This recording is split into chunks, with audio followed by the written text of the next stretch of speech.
Place the hose over your shoulder and extend it to the hydrant.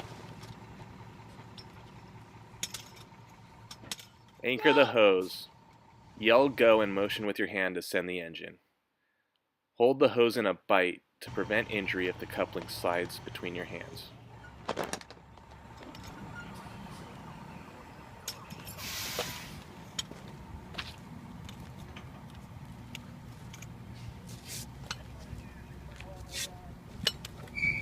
Remove the 2.5-inch cap on the fire side of the hydrant. You will then tighten the other 2.5-inch cap and loosen the 4-inch cap. Always place the hydrant wrench on the hydrant when you're not using it.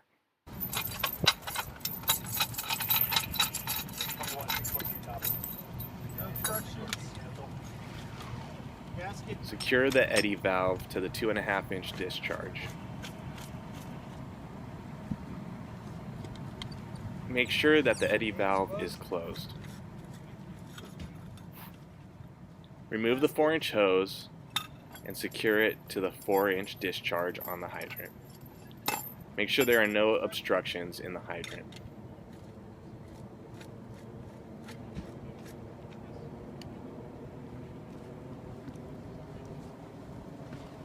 Flake out your hose and remove any kinks that may have formed. When you hear the call for water, open the hydrant.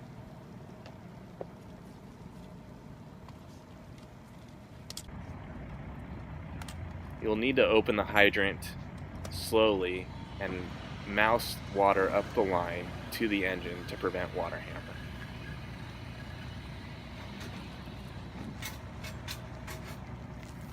Once the water reaches the engine, you can fully open the hydrant.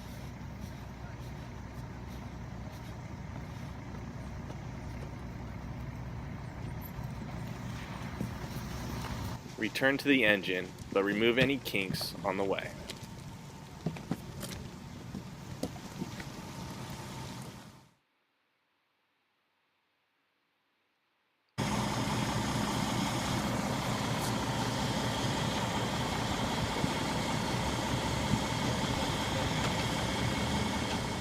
Place the nozzle over the opposite shoulder, then reach your arm through the large loop at the top and grab the bottom loop with your hand. Clear the entire hose bed when you are advancing the line.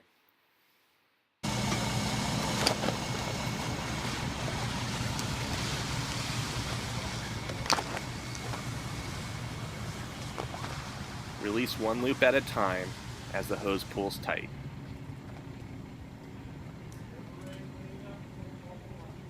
Remove any kinks from the line.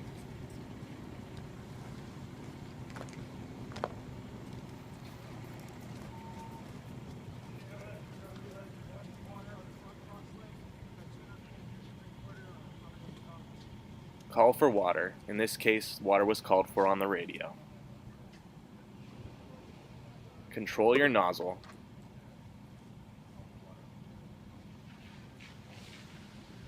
Don your SCBA facepiece and be sure to check for your seal.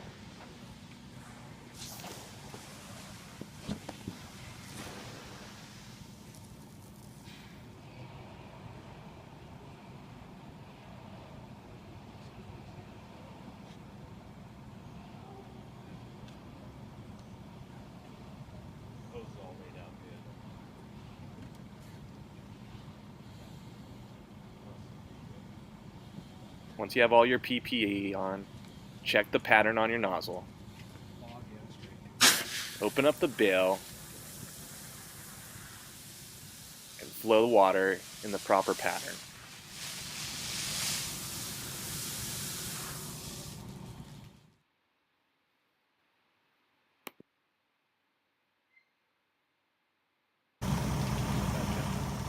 Step off the engine with the hose over your shoulder. The nozzle should be on the fire side. Run out your line. Call out each coupling you bring out.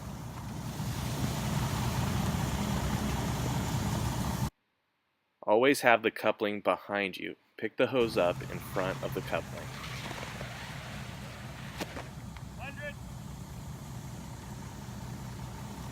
Hose should be flaked out away from the fire side.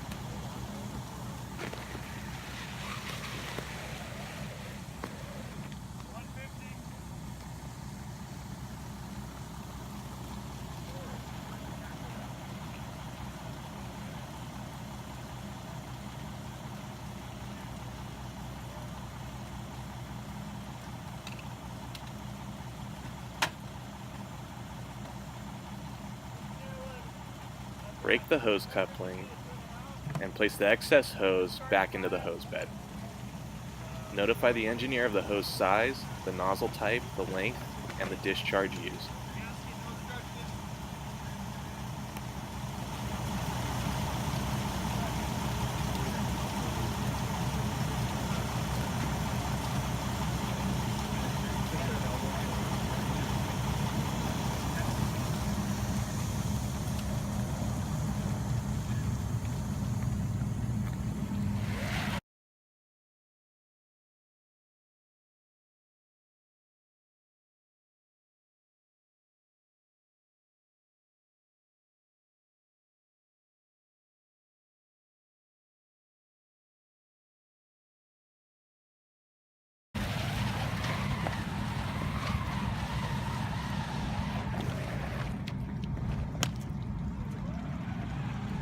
Fully run out the hose. It'll help it pay out better when you're forming the loop. To place it under the hose line, right around the last coupling.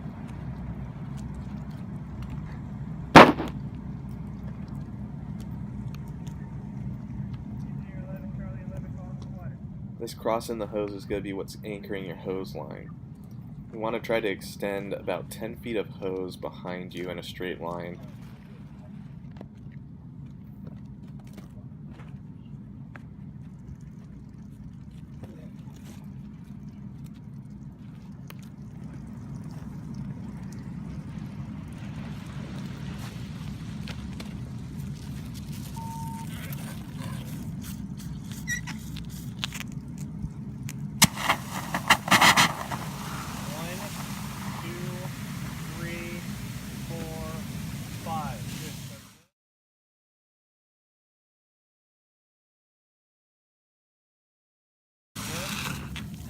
When extending the charge 2.5, shut it down. You're going to want to uncross the hose. It will make it a lot easier for it to pay out. Place the nozzle over your shoulder, get some working line in front of you, dig in and extend the line.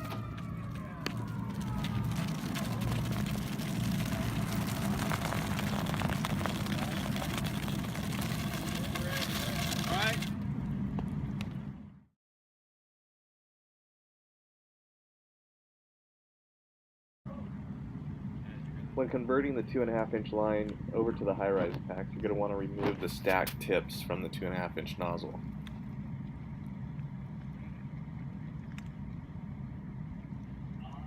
Make sure you return the tips to the engine.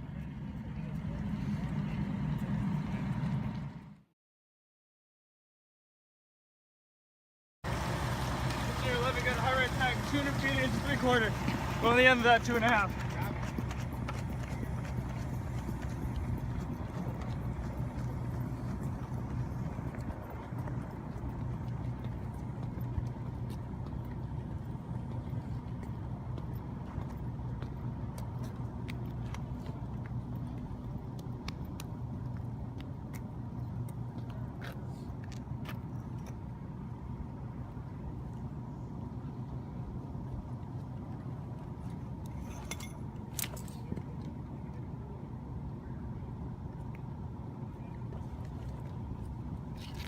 Gasket, no obstructions.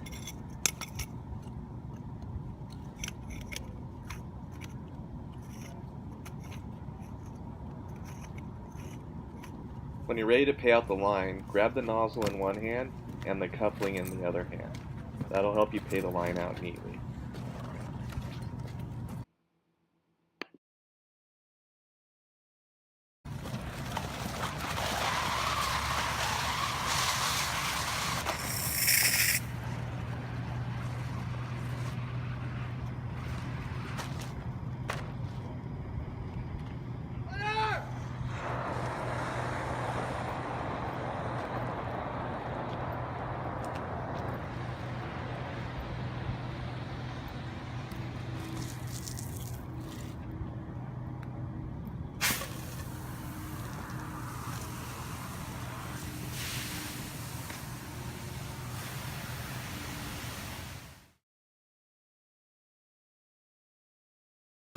No.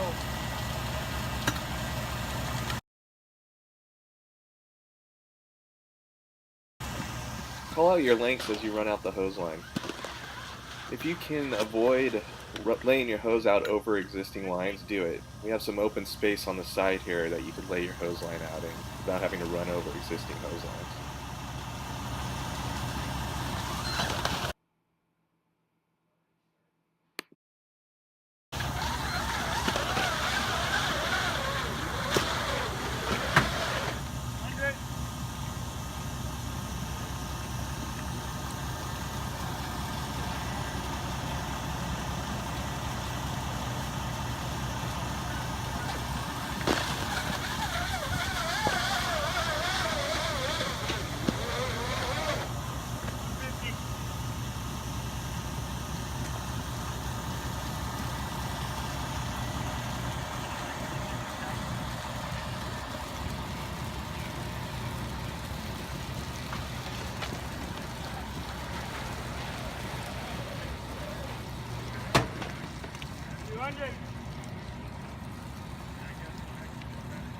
Once you have all your line laid out, return to the engine and break the coupling.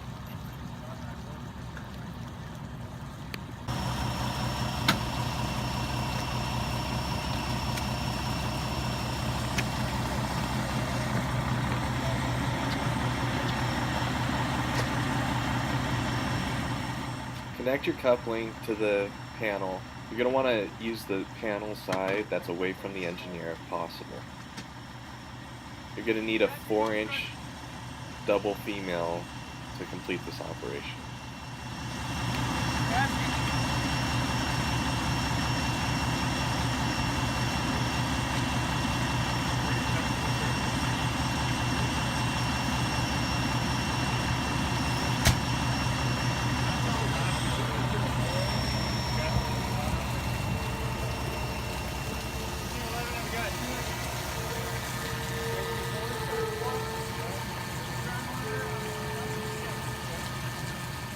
Carry the monitor and the monitor base out to where you need it.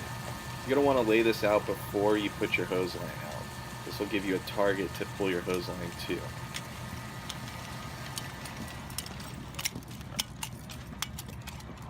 A 4-inch double male and a rubber mallet will be needed to complete the operation. It should be carried out at this time. In this particular video you'll see it brought out with the hose, but it's really best to bring it out with the monitor.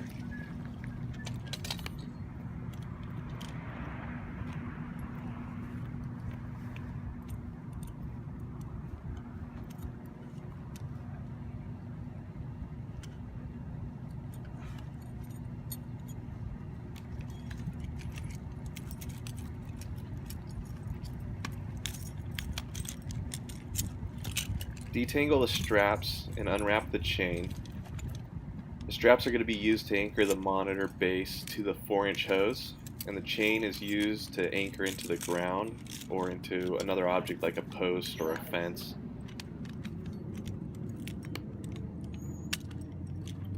The monitor base has 3 arms that extend out. You're going to need to flip those out as you see here in order to properly deploy the base.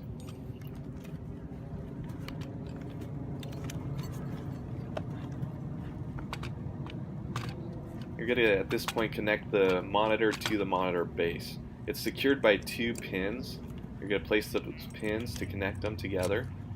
It's sometimes easiest to have the monitor in a full upright position for balancing it and getting it placed on the base. Like we saw with the 2.5-inch attack line, you're going to place the 4-inch hose, the open end, on the fire side. You're going to pick up the next loop and put it over your shoulder, and then you're going to pick up the 3rd loop in your hand. As you run it out, you're going to drop that first loop in your hand, then transition the loop that's on your shoulder to your hand, run that out, and then drop that one when it's tight, and then finally run the last 50 feet out.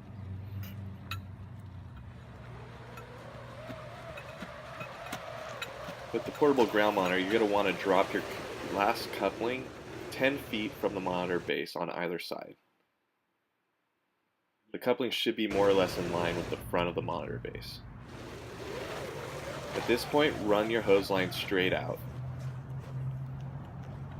This will help you get all of your kinks out and it'll lay the line out nice.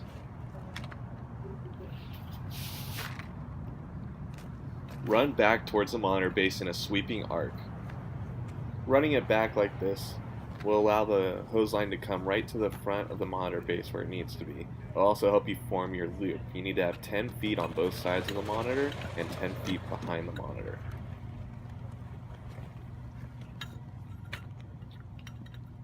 In this particular video, you'll see that he ran a little bit short and left the hose line about 6 feet in front of the monitor. He's going to have to adjust that later on. You can save yourself that adjustment step by running back those extra few feet. Bring that hose line right to the monitor. So he's connecting now the 4-inch hose to the double male that we brought out, and that double male is connected to the monitor. You also saw him hammering in the spikes with the rubber mallet. That'll anchor the monitor base into soft soils, even asphalt, concrete, and kind of give it that extra grip into the surface. Here's that extra adjustment I was talking about. That's an unnecessary step. At this point, we're going to secure the anchor straps to the hose. You're going to keep them loose because the hose needs to fill with water. Once it's filled with water, you tighten the straps down.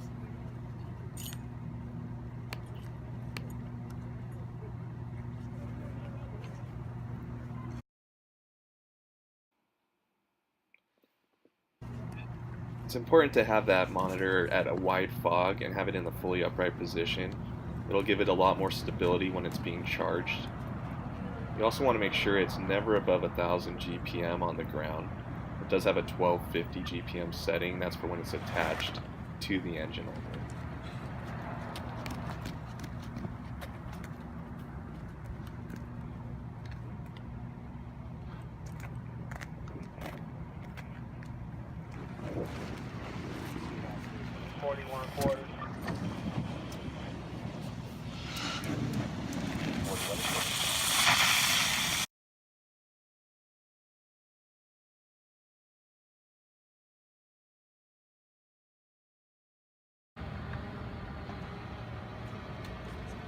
Place the nozzle over your shoulder and extend it toward the fire. Call out your lengths as you lay out your line.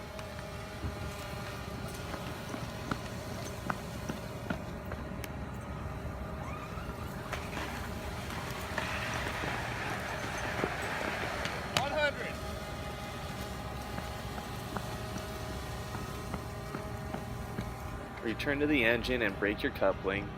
Make sure you let the engineer know what discharge you hook up to and how much hose you laid out.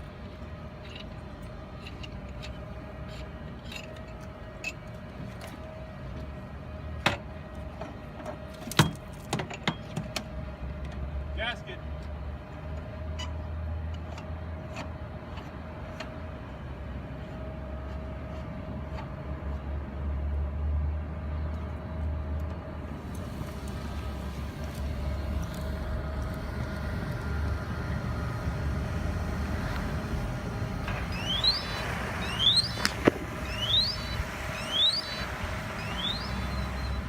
You can go ahead and call for water at this point, since you're going to be leaving the nozzle on the hose line.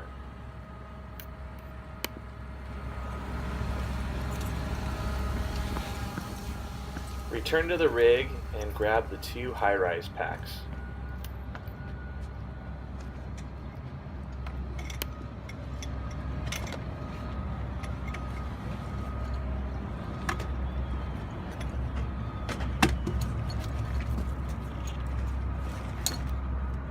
There's a lot of equipment needed to complete this hose lay, so try to grab little bits as you can with every time you go to the rig. In this case, I'm going to grab the foam proportioner as well as the eductor hose and run it all out with the hose packs.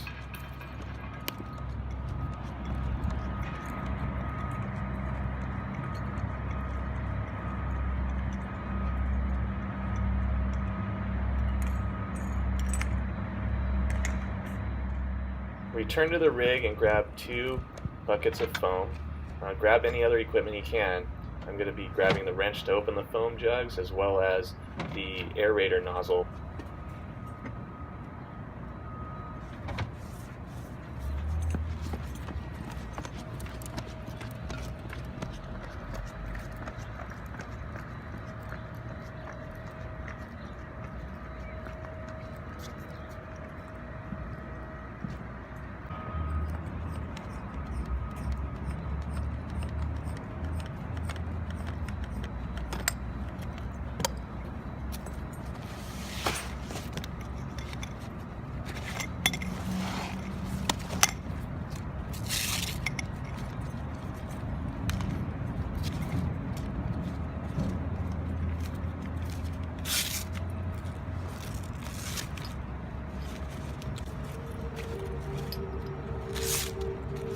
Once you break the high-rise pack, connect the gated Y to the shutoff that's on the 2.5-inch line. Gasket.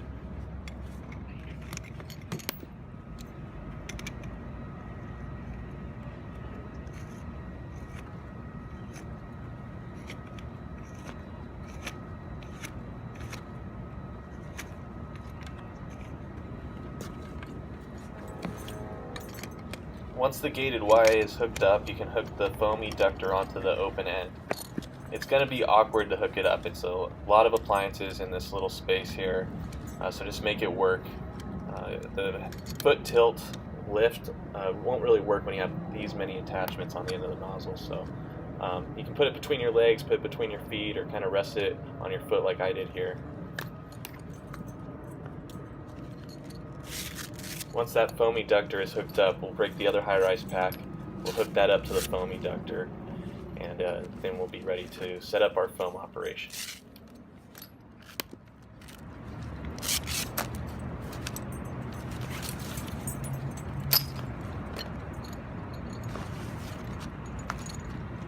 Gasket.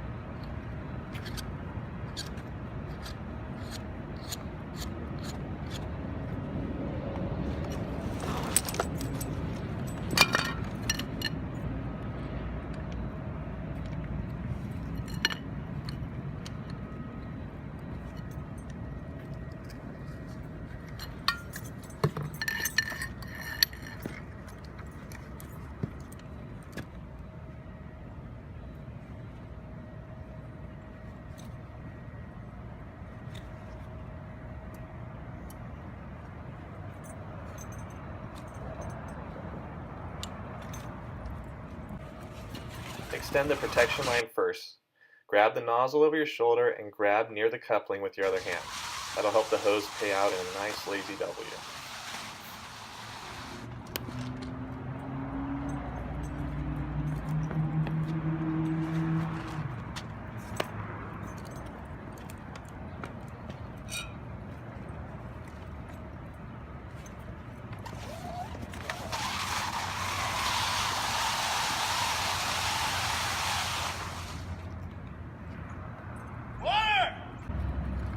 In order to complete this hose lay, you will need to gather all the foam buckets off of the apparatus. The foam is used quickly, so make sure you have them all staged by the eductor.